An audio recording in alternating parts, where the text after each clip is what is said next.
Hey, y'all.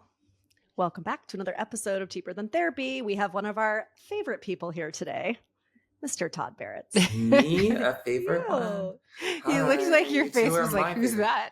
I know. I was like, oh yeah, that's right. That's me. Hi, thank you You. for having me here. It's great to see both of you. We're I miss so your glad. faces. We're so glad to Wow. see you. So we met officially in real life Thank in goodness. Vancouver. I know, in Bloom, and you became one of our favorite people. I think Dene and I appreciate how much you kind of make us giggle, which I think is an Great. important thing. My calling life. So I'm here Great. for. Love it. But then we met up with you in New York. We had breakfast and it was lovely. And we were so excited to get you on here, talk about your new book that's coming out, Yeah, but also just, talk shop. just Yeah. connect and chat. That's right. Cool. Yeah, Todd, I feel like I was like late to the party somehow. Like people knew about you and somehow I didn't know about you. And then I was How like, dare you?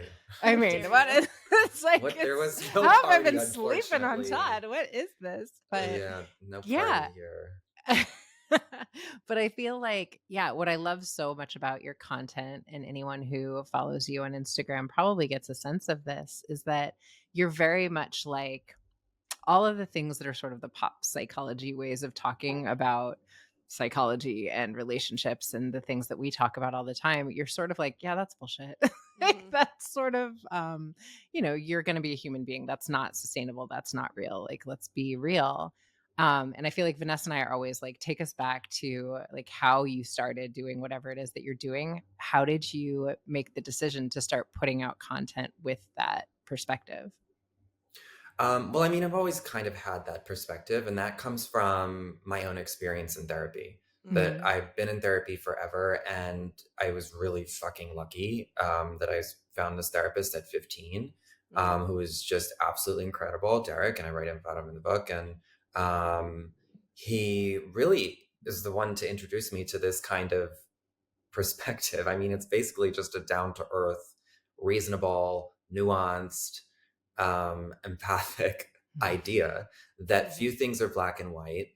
Everything has a fuck ton of meaning, and everybody is freaking out about it, and we don't necessarily need to be freaking out about it.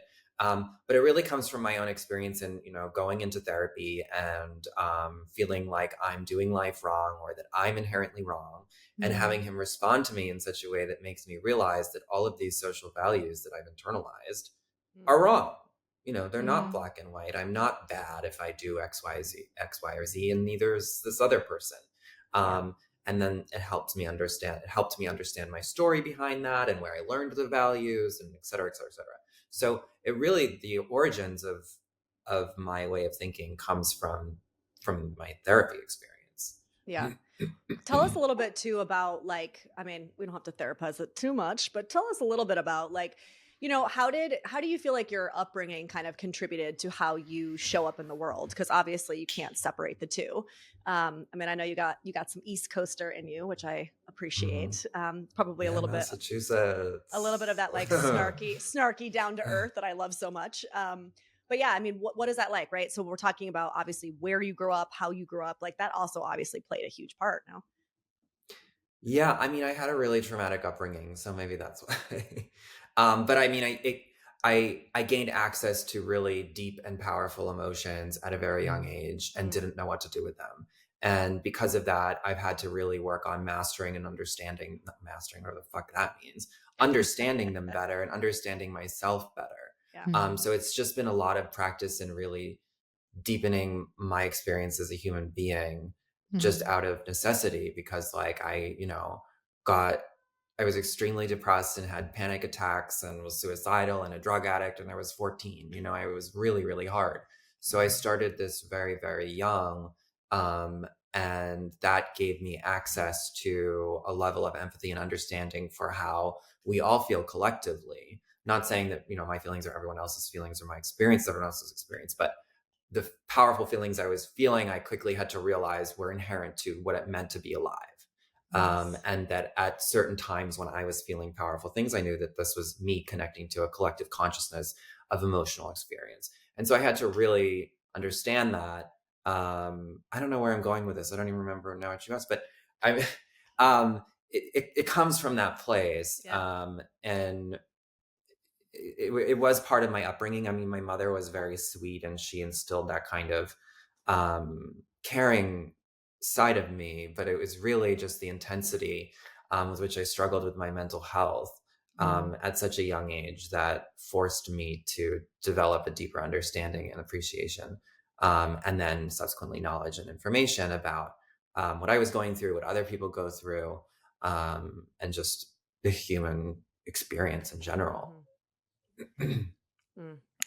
I love that. I think one of the things that, and social media is kind of I don't know, double-edged sword. What's the phrase I'm looking for? Because I think while there's so many ways that there are like beautiful connections, we're connected to Todd. Like those things happen Yeah. on social media, and we have access to a lot of people and their content and information that we might not have access to if we Right. didn't have, the means to be in therapy every week, or, some of the content creators that like do offer a lot of value that we have access to. But and I think so often what I struggle with is clients feeling like they're constantly doing it wrong, or Mm. they're in a space of like always being a project that needs to be fixed because they're broken. Yep. And I think there's so much about the way that you speak to things that I value so much, because you really just normalize these, as you were just saying, as part of like what it is to be human. Yeah.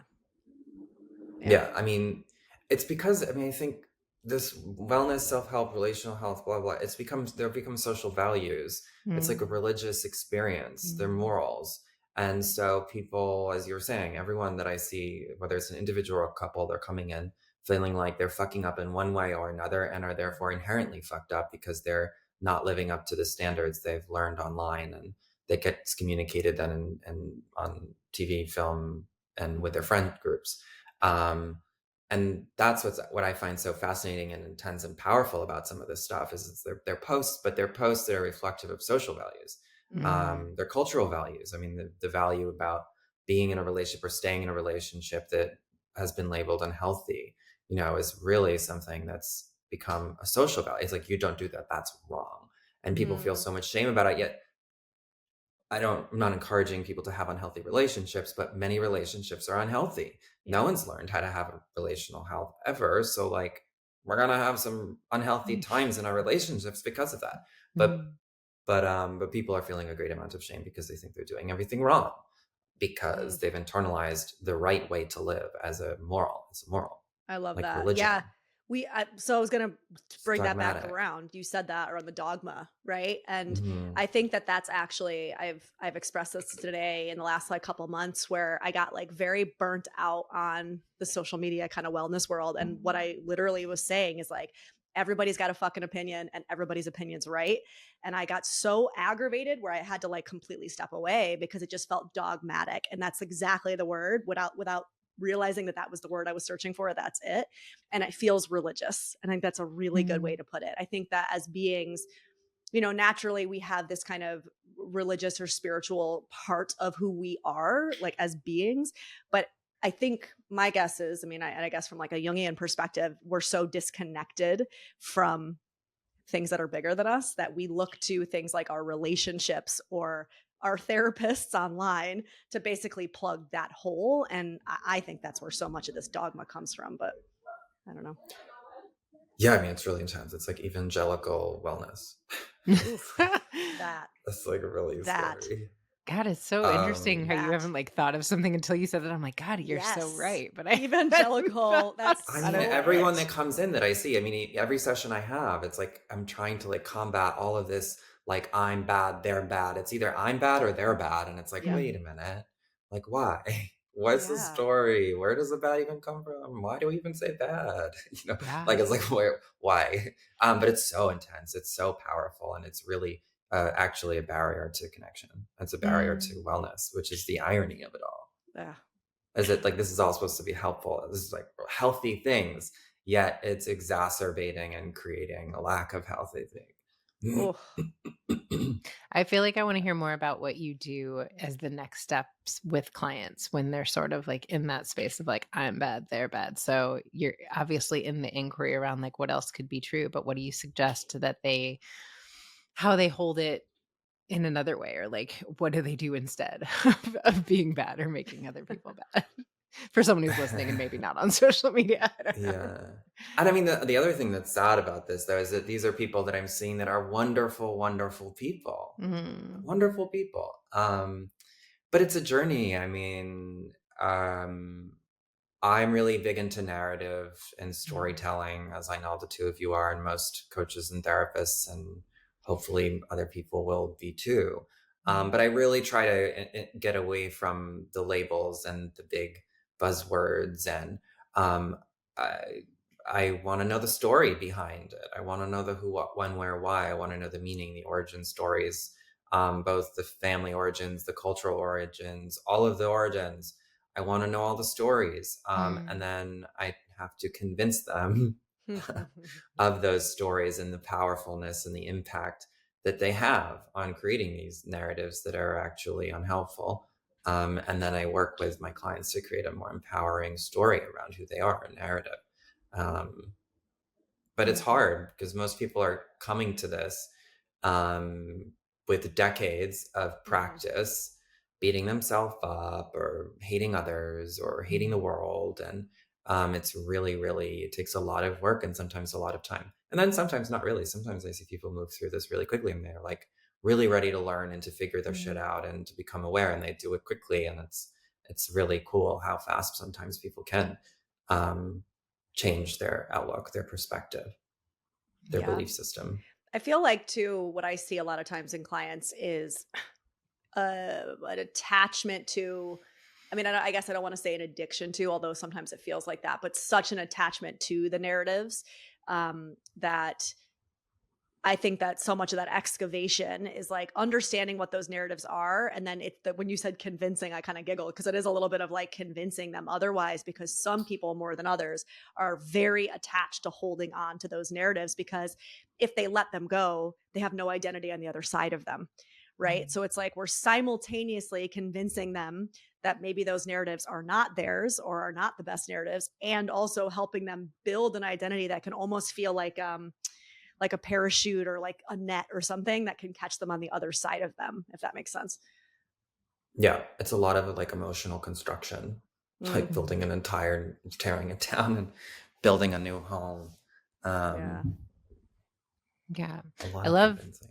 I love approaching it from a strength-based perspective because I Mhm. think like and I just was reading something about this morning. I think it's so easy on the other side of whatever the leap is, whatever the thing that you're stepping into is like, well just do it. Just figure it out. Like you'll Yeah. figure it out as you go. But to the point you were making about relationships before, like it is terrifying because even if this relationship is making me fundamentally like miserable, it's the devil I know. I know what Yes. this feels like. I don't know what it feels like on the other side of Mhm. this. So I don't know, I love that, and I love the idea of holding it through a narrative lens of, like, who is the person that I could, like, construct in, like, a Mm, visual way of holding this. I just think it gives us something, like, tangible to wrap our head around that makes it feel a little bit less overwhelming. mm, The unknown. 100%. yeah. Yeah. Yeah. So what about yeah, I'm actually thinking I had somebody that just popped in my head specifically, but when you have somebody who is kind of very attached and kind of entrenched in that narrative, that identity, right? Um and I'm saying this because I know a lot of listeners will probably resonate with this, but when you've got that person that continues to come to you over and over and over again, and no matter what you or their therapist, excuse me, or like their friends have said, they kind of just stay in that and they want to continue to kind of come to you and complain. I guess what would you suggest for that? And this is somebody that's coming with like Like relational complaints. recreating Yeah, recreating these relational narratives. dynamics. Yes, yes.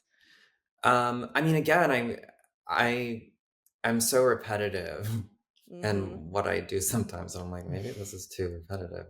But I mean, self-awareness and building an understanding of that story that I keep talking about is really Mhm. Yeah. important. So, I mean, um, I mean, I certainly have clients that I've been working with for years that keep coming back and are so afraid of everything that they're unable Yeah. to change. That happens. And I usually, to them, that's after years of work and lots of trying and that I'm like, I simply am just like, well, you're stuck and change's not happening. um What but do you that's do I think then? a different story. Yeah, what do you do Like, then? I fire clients. Like, do you Dene and I keep working struggle with with the stuck? that. I'm like, Yeah. so they're stuck and you just sit there in the stuck? I'm just joking. Well, I I'm like, mean, that's I activating don't. me, Todd. I mean, it is activating. I mean, it's frustrating for me because these are people that, sometimes I'll be seeing them for years and I have very loving feelings towards them. And they're wonderful Sure. people. And I just see them, I don't say ruining their lives, but not living their Mm. lives Yeah. because they're afraid of something. Yeah. And it's really hard to be an observer of that.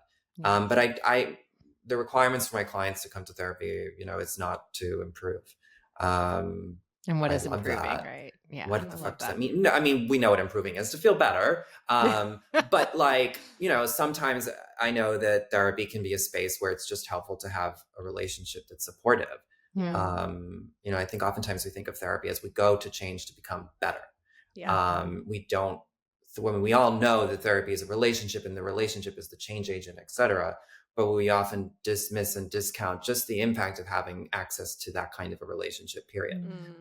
So I try to just convince myself when I get to that wall and I'm frustrated that, that the work isn't necessarily about changing some of these patterns sometimes this is a piece of who people fundamentally are. Yeah. And so then the kind of work shifts a little bit to form or to look something more just like a relationship that's a supportive environment, where someone can receive care. And like I was saying, for some people, it just does take a really long time. I mean, if you think about it, if you're told for 3 decades that your emotions don't matter and you're insignificant, some dude being like, no, you're great. Look at all these social values in your stories.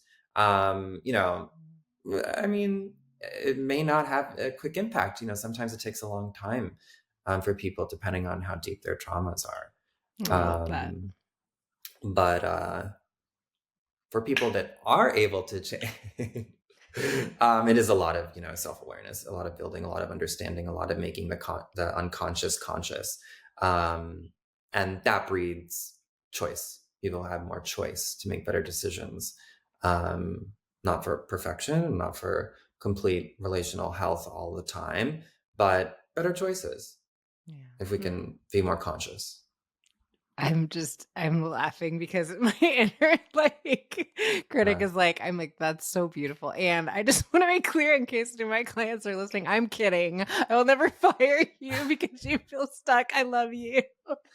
I was literally joking before, but yes, I think everything you said. But I mean, that's an actual real reaction. I mean, it's not like I don't think that. I mean, it's really hard. Yeah. It is hard. And it's hard. And I think it's a reflection of what our clients are feeling when they get so stuck.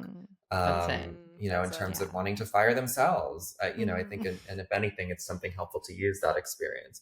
But it can, I mean, it's fucking annoying sometimes. When it feels like sometimes you're working harder than your clients are for them.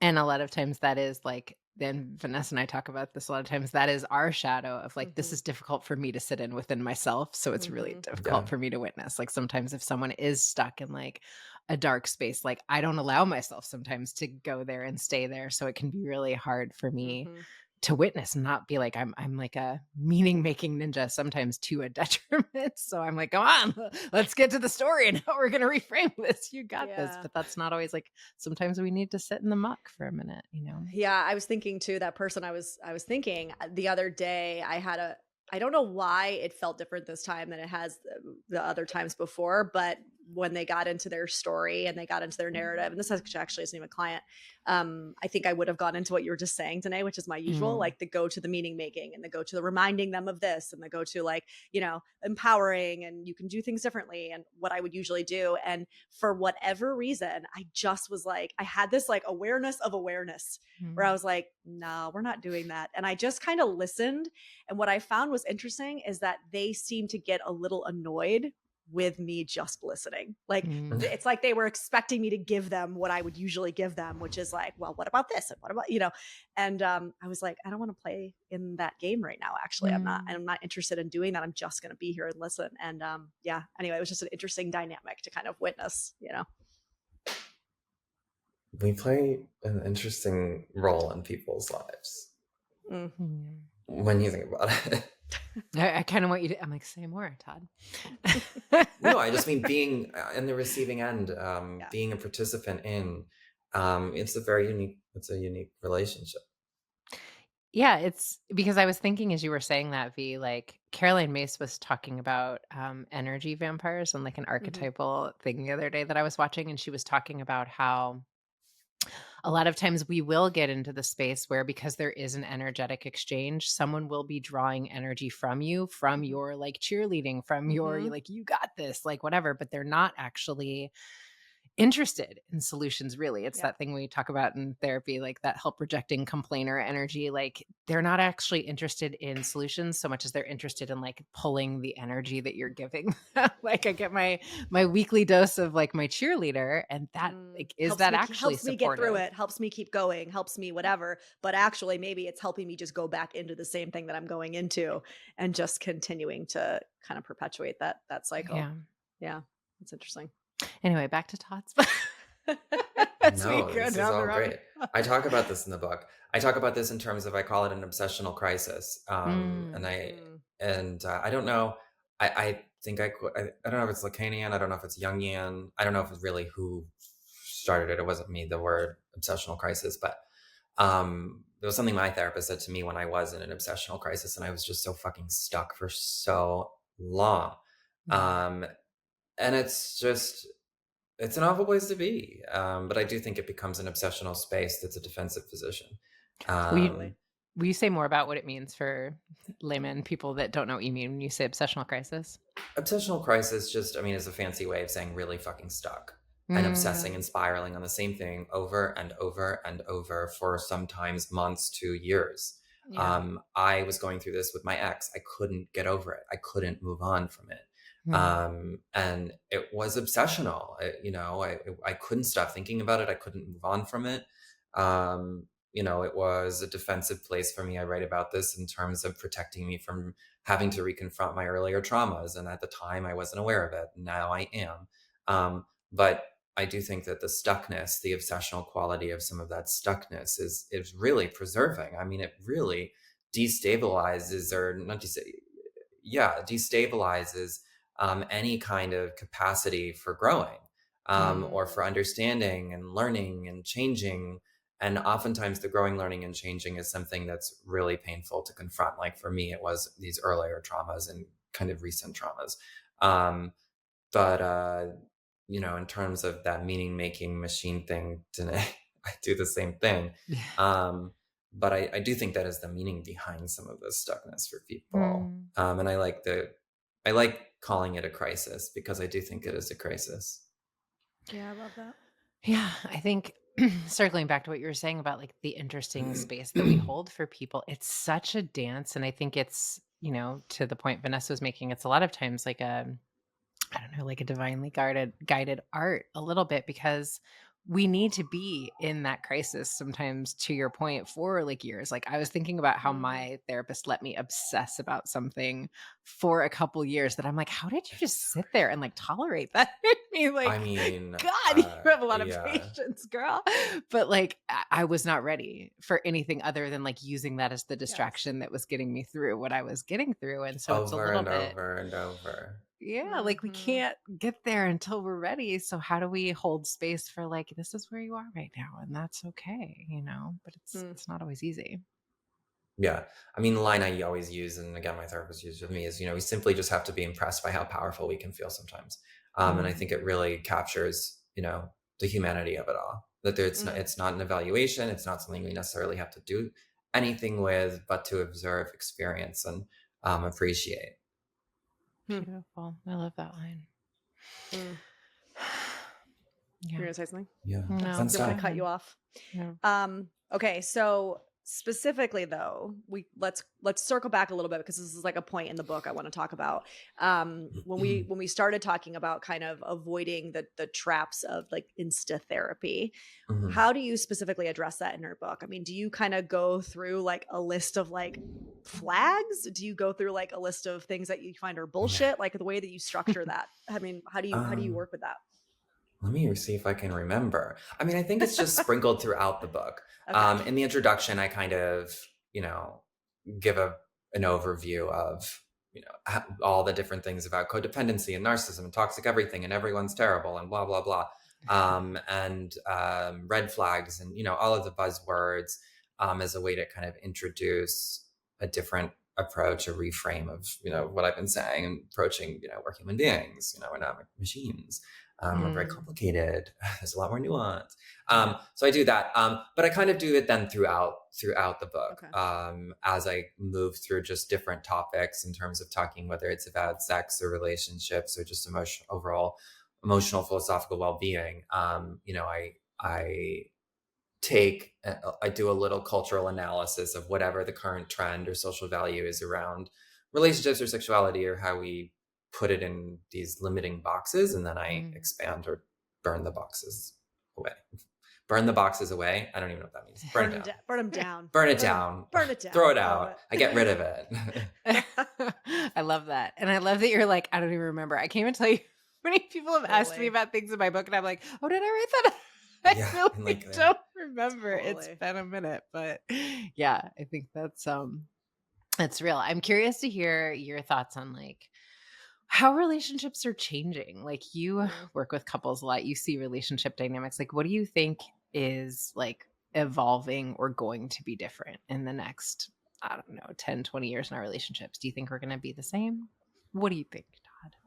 I don't know. I'm not clairvoyant. Get your crystal ball. Tell me what you think is happening. I can only think about my relationship in the future. What's happening with your relationship? I'm not getting into that.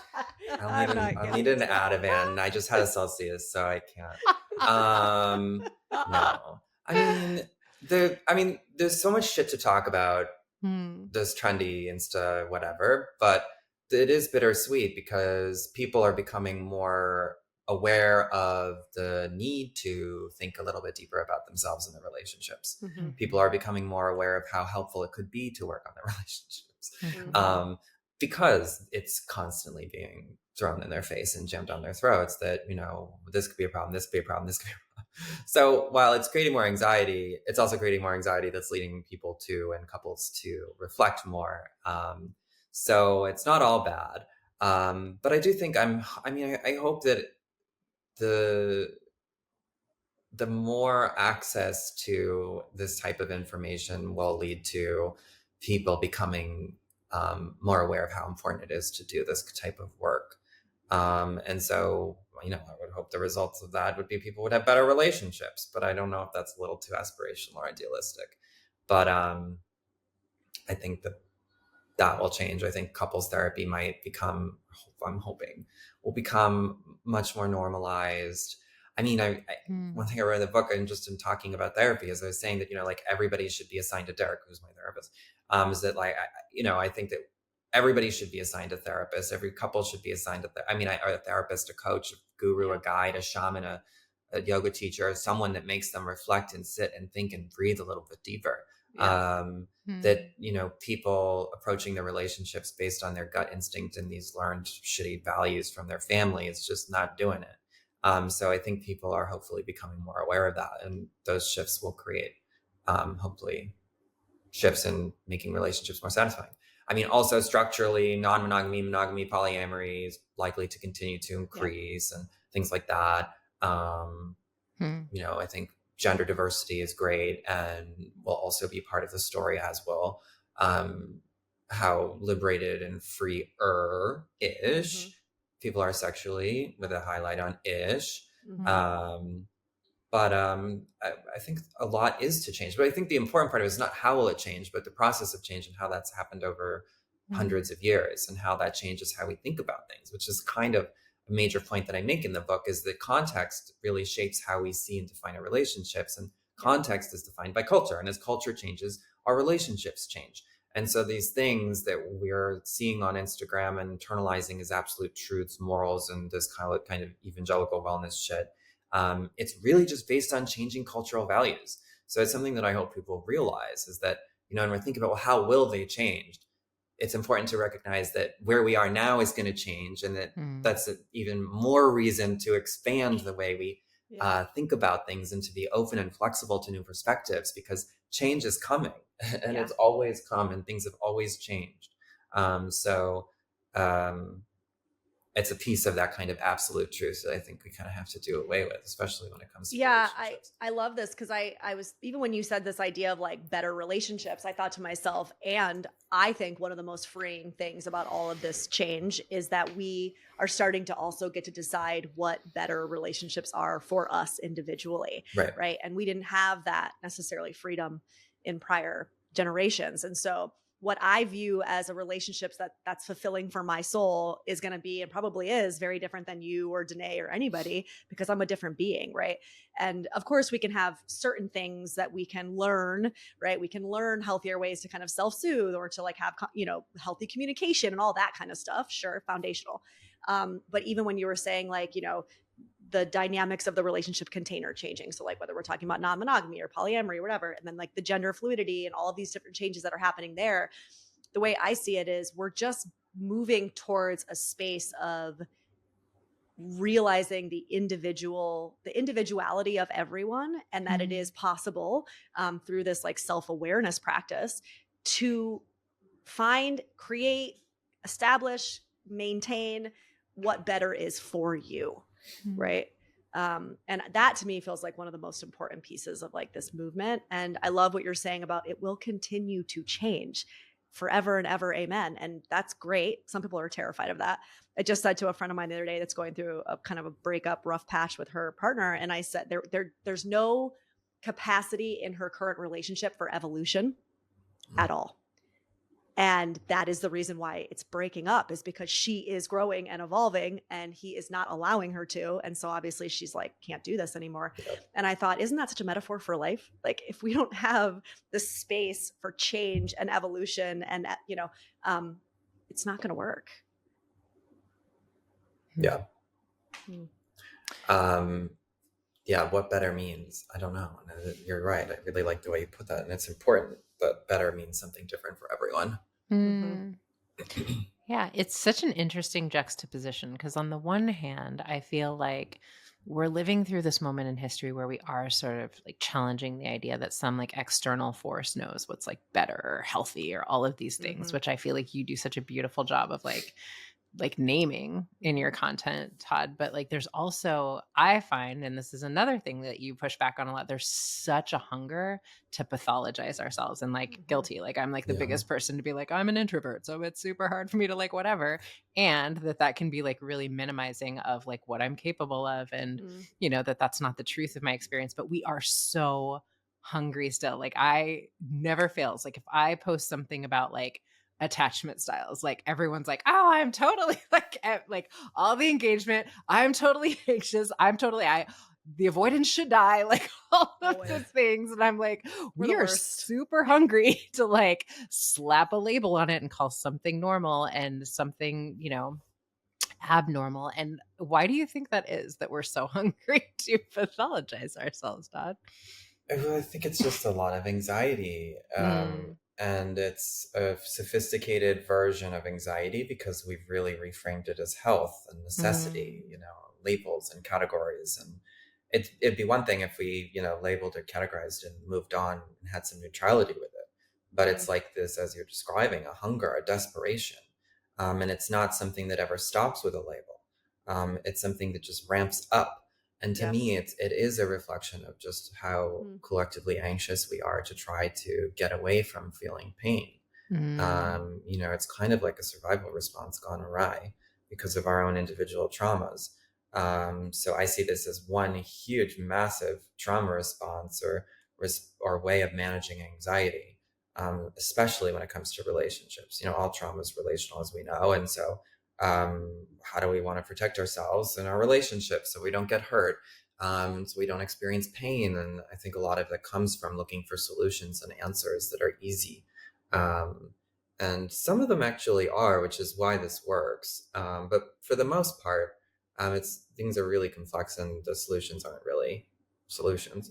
But anyway, I think it's about anxiety. I think it's about fear, anxiety, pain intolerance, and a real kind of lack of acceptance culturally of emotional pain. Oof. You're really smart. I love when someone like gives me a like, oh, I had never thought of it that way, but you've done that a couple of times. Appreciate you, Todd. All Thank right. you. So we have our lightning round of questions that we ask all of our guests. If you're I'm open so to bad it. at these lightning rounds. Well, it's not like super fast, but like, Okay. just We a say series of lightning, questions. but I know. I feel It's like not every time we fast. say lightning, people are like, sorry, I'm answering slower. It's like, well, we don't care how fast don't you really answer care. them. It's just the questions we always ask. Okay. So the first one is, who have been your greatest teachers, mentors, people that have impacted your journey up to this point, whether they're people you know or just admire their work? My therapist and my mother. Aww. That's who I dedicated my book to as well. Beautiful.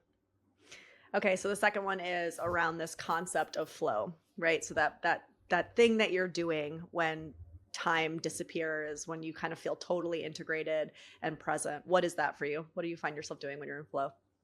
Writing this book, I really enjoyed it. I parts of the process. I was really into it, and I got into a really nice state of flow. Also, masturbation. So that's always a good one. Beautiful. I love that. Loves to hear it. In a state of flow. Hey. I love it. Masturbation's a great one. Nothing will upset me in those moments. Hey, listen.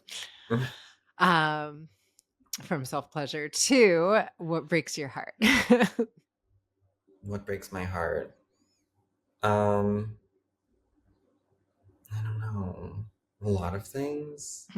I don't know. Watching people suffer is really hard sometimes. Even though that is kind of part of the job, but it's hard. But it's still hard. Yeah.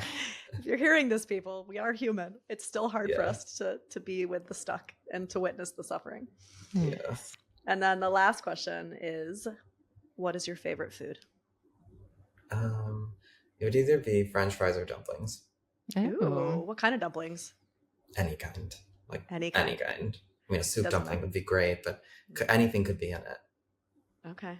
Just basically wrapped in some kind of like either rice paper or some kind of breading, doughing, that kind of thing. Yeah. Fried. Yeah. Love it.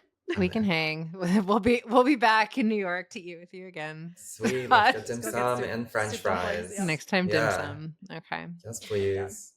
Well, Todd, we're just so grateful for you and excited for this book. And I feel like, there's a way that you just like subtly, and I feel like V and I catch it because like you bring in a lot of like depth concepts and like Jungian concepts, like you sort of like sprinkle them in, and I can tell that you draw from a lot of different orientations in the work that you do. And it's just like really refreshing and like a beautiful way to like modernize some of these like more ancient ways of describing and understanding things. So thank you for that. Thank you for your mind.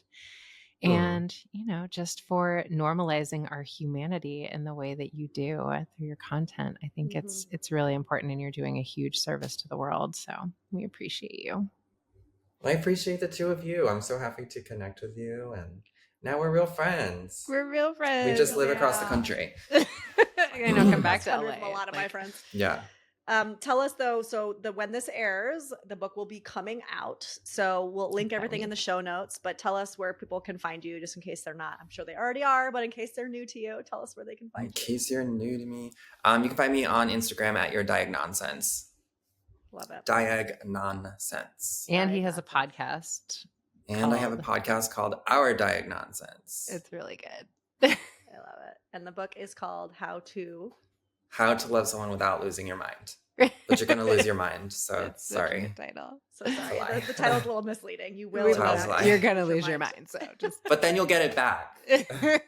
And then you'll lose it again. That's the strengths-based approach. You will and get it back. And then you'll lose it, and then you'll get it back. That's right. Yeah. All right. Very exciting. Cool. We did it. Yay. Thanks, Todd.